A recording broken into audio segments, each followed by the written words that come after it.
ወራህመቱላሂ ወበረካቱ። ስሜ ለጊዜው ይቆይ የጅማ ልጅ ነኝ። ሚኒስትሪ እንደተፈተነን 2004 አካባቢ አንድ ጓደኛ ያስኩኝ። በጣም ወደው ነበር፣ በጣም እጅግ በጣም ማለት እኔ በጣም መልካም ሰው ነበር ከምነግርህ በላይ እና ከሱ ጋር በ5 አመት በፍቅር ቆየን። መጨረሻ ላይ መጋባት እንዳለብን ወሰነንና ሽማግሌ እንዲልክ ነገርኩት። ላከ። ቤት ቀን ቀጠሮ ሰጥተውት ያን ቀጠሮ እየጠበቅን እያለ ሐሙስ ቀን ያልታሰበ ነገር ተፈጠረ። እጅግ በጣም የምወዳት ጓደኛዬ ከሱ ጋር ያወራሁትን ያለኝን ያልኩትን ያደረኩትን ነገር ሁሉ አመጥቼ የምነግራት ጓደኛዬ አብረው አልጋ ላይ አንድ ክላስ ውስጥ አገኘኋቸው። ውስጤ ተሰበረ። ከዛ ላኩት። በጣም ተጎዳው። ወላሂ ራሴን ጭንቅላቴ ለቅቄ ያሲን ተቀርቶብኝ የሆነ ሙስሊሞች ጸበል ነበር እዛ ሁላ ተወስጄ ምናምን ወደ ራሴ ተመለስኩኝ። ልክ ወደ ራሴ እንደተመለስኩ የቤት ትዳር መጣልኝ። ትዳር ሰውዬው በጣም ትልቅ ሰው ነው። 2 ሚስት አለው፣ 7 ልጆች አሉት። በጣም ከበደኝ። እንደማልፈልግና እንደማልስማማ ነገርኳቸው፣ ግን በጭራሽ ሊሰሙኝ አልቻሉም ነበር። እኔ ተተውታለሁ ብዬ ነበር ያሰብኩት። ግን የሆነ ቀን አክስቴ ጋር ነበር የምቀመጠውና ከአክስቴ ስመጣ ቅዳሜ ቀን ነበር። ሴቶች ቤት ሽንኩርት ምናምን እየላጡ ቀለም እየተቀባ የሌለ ቤቱ ያሽኮርምትን እያስተካከሉት ነበር። እንዴ ምን አለ አልኳቸው። ዘመድ ከገጠር እየመጣ ነው አሉኝ።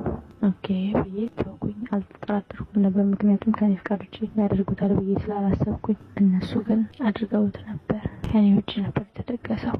አክስቴ ቤት ውስጥ አንድ ፈላለችና በጣም ሰው ወሬ ሲያወራ በጣም ነው የምትሰማው። ሰው ምንም አታውቅም ብሎ ተገባው ነው የሚያወራው። እነሱ ግን ሲያወሩ እየሰማች ነበር። መታ ከገባው ክላስ ገብቼ ተኝቼ ነበር። ቀሰቀሰችኝ። ምን ሆነሽ ነው አልኳት። አንቺ ብዬሽ እኮ ነው አለችኝ። እሺ ምንድነው ስላት አንቺ የምትጠይው ሰውዬ መጥቶ ነበር እና ነገ እንደምታገቢ ምናምን ሲያወሩ ነበር። ከጠየቀቻችሁ ግን ዘመድ ከገጠር እየመጣ ነው በሉ ተብለናል አለች። ከበደኝ። ምን ላድርግ? የትም መሄድ አልችልም። በቃ ምን ልበል?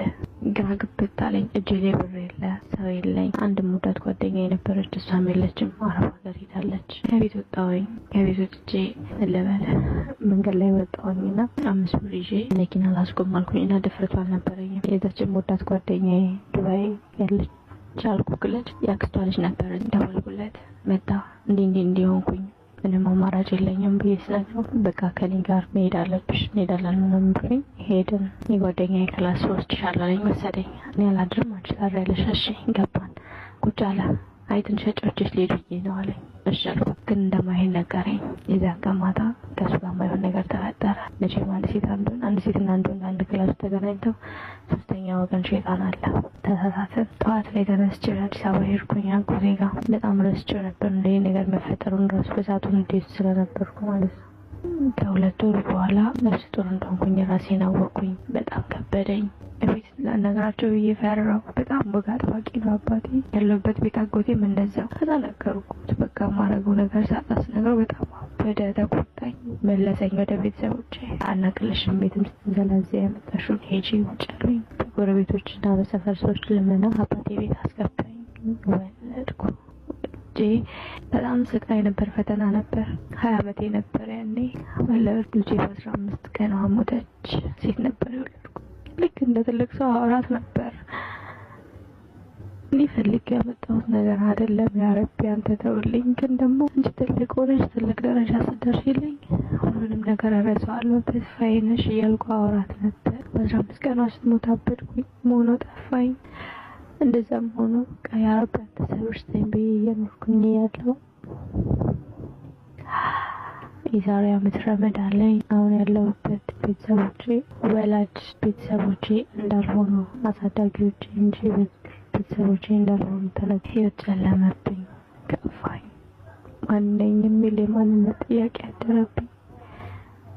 በልጅነቴ የሚጥል በሽታ ነበረብኝና ያንን በሽታ ከዳነች እንደ በቃ እንደሱ ሳለበለ እናንተ ጋር ትኖር አልቀበልህም፣ ደግሞ ብቻ ልጅ ህይወቷ ይትረፍልኝ ብሎ አባቴም እናቴም ሰጥተዋቸው እንደሄዱ ነገሩኝ። ከዛ ማንነኝ እኔ?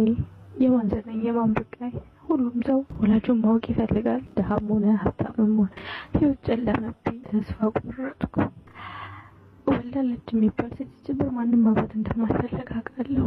ቢያንስ ቤተሰቦቼ ሌላ ልስናና ቤተሰቦቼ እንዳልሆኑ ተነገረኝ። እሺ ቤተሰቦቼ ማን ናቸው?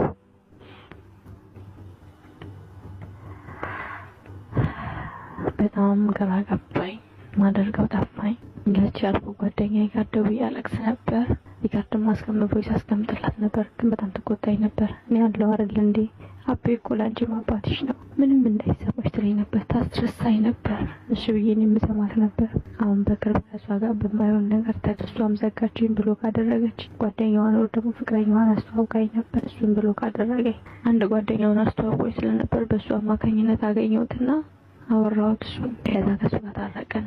ወንድሜ እያልኩ ነው የምጠራው። በጣም ነው የምወደው። ልክ እንደ ወንድሜ ነው የማየው። ምክንያቱም እኔ ከወንድሞቼ ምንም አይነት ፍቅር አላገኘሁም። ከሱ ነው የወንድምነት ፍቅር እኔ ያየሁ ያለሁት። እሷም ደግሞ ለእኔ እህቴ ነች። እሱ ያስተዋወቀኝ ልጅ ተመችተሽኛል፣ መስፈርቴን አሟልተሽ ስለተገኘሽ ፈቃደኛ ከሆንሽ ላግባሽ አለኝ። አላመንኩም እንደዛ ሲለኝ። ከዛ አንድ ነገር ልንገርህ፣ ሙሉ ማንነቴን አውቀህበት ብትገባ ይሻላል አልኩት። ንገሪኝ አለ። የተፈጠረውን ነገር በሙሉ በልጬ እንደነበር ነገርኩት። ትንሽ ነገር ነው እንዴ እንደዚህ አካብድሽ? እንደውም ብትኖርና የራሴ ናት ብዬ ይቀበላት ነበር አለኝ። ከምል በላይ እንግዲህ ውስጤን ገዛኝ። በዚህ ሰዓት ብዙ በህይወቱ ጓደኛ ይዞ አያውቅም። እናት የወለደችን ሴት የራሱ አድርጎ የሚቀበል ሰው ከባድ ነበር። ብቻ በጣም ደስ አለኝ። በጣም ወደድኩት። ውስጤን ገዛኝ። ወላሂ ከራሴ መንገድ ወጥቼ ነበር። ዘፈን ነበር የምሰማው፣ መዝሙር ነበር የማዳምጠው። ወደ ራሴ እንድመለስ አደረገኝ። ሰላቴን ጀመርኩ። አልሐምዱሊላህ ቁርአንም እየቀራው ሰላቴን እየሰገድኩ እየጾምኩ ነው ያለሁት። በዚህ ሁኔታ ላይ እያለን እሱ በጣም የሚያፈቅራት ልጅ እንዳለች መጀመሪያ